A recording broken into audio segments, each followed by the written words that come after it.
बड़ी खबर निकलकर सामने आ रही है जो आपको बता दें कि सिंधु जल संधि पर पाकिस्तान को बड़ा झटका लगा है। वर्ल्ड बैंक ने पाकिस्तान की मांग नामंजूर कर दी है। भारत पर दबाव बनाने के लिए वर्ल्ड बैंक ने इनकार कर दिया है। हम सिर्फ मध्यस्थता कर सकते हैं, वर्ल्ड बैंक ने कहा है। पाकिस्तान ने पानी छुड़वाने की मांग की थी। तो इस वक्त की सबसे बड़ी खबर आपको बता रहे हैं जहां सिंधु जल संधि पर पाकिस्तान को झटका लगा है। वर्ल्ड बैंक ने पाकिस्तान की मांग नामंजूर कर दी है। उसने कहा है कि भारत पर दबाव बनाने से दबाव हम नहीं बना सकते, उसने इनकार कर दिया है। उसने कहा है हम सिर्फ मध्यस्थता ही करा सकते हैं। पाकिस्तान ने पानी छुड़वाने की मांग की थी। हमारे सहयोगी अमृत तिवारी लगातार हमारे साथ बने हुए हैं। अमृत, लगातार पाकिस्तान को झटका लग रहा है, चाहे वो पीएसएल की योजना हो या सिंधु जल संधि को लेकर उसकी मांग हो। एक बार फिर बड़ा झटका लगा है। वर्ल्ड बैंक ने कह दिया है कि हम सिर्फ मध्यस्थता करा सकते हैं, आपकी मांग पूरी नहीं कर सकते।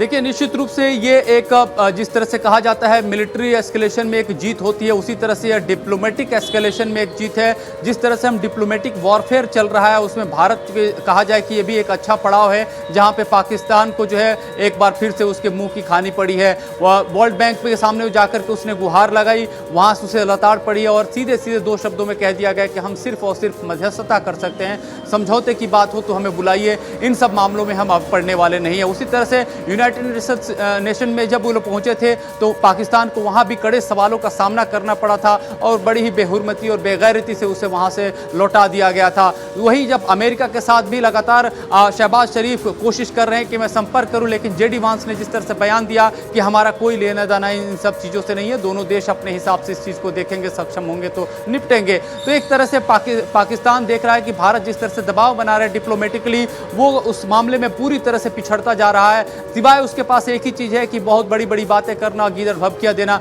इसके अलावा और कोई उसके पास रास्ता नहीं बचा है। और आज जब विदेश मंत्रालय की तरफ से जब प्रेस कॉन्फ्रेंस की जा रही थी, प्रेस को ब्रीफ किया जा रहा था, उस दौरान भी विक्रम मिस्री जो कि विदेश सचिव हैं, उन्होंने एक बात कही कि जब उनसे सवाल पूछा गया कि IMF को लेकर के जहां से पाकिस्तान को लोन मिलता रहा है उसको लेकर के आप लोग क्या कोई पहल कर रहे हैं, तो उन्होंने कहा कि देखिए इस बारे में हमारी टीम काम कर रही है, इस मामले को जो हम अपनी तरफ से उठाएंगे, हमारे पास तमाम साक्ष्य और सबूत है जिनके बिना पे अपने हम तर्क रखेंगे कि IMF का लोन देने का मतलब है पाकिस्तान को कि वह लोन का बड़ा हिस्सा पाकिस्तान आर्मी के पास जाएगा, निश्चित रूप से आतंकियों के पास जाएगा। तो इस तरह से भारत जो है पाकिस्तान को चौतरफा घेरने के लिए पूरी तैयारी कर रहा है। डिप्लोमेटिक स्तर पर एक के बाद एक हमारी कूटनीतिक जो जीत है वो सुनिश्चित होती जा रही है, दिखाई दे रही है। वैश्विक अमला देखिए पहली बार है, कभी भी ऐसा नहीं हुआ था कि अमेरिका पाकिस्तान के पक्ष में खड़ा न होता हो। अभी तक जितने भी हालात रहे, इवन कि जब कारगिल का युद्ध चल रहा था पाकिस्तान ने हाथ खड़े कर दिए कि यही जी हमारे लोग नहीं है और अपने सैनिकों को शो लेने नहीं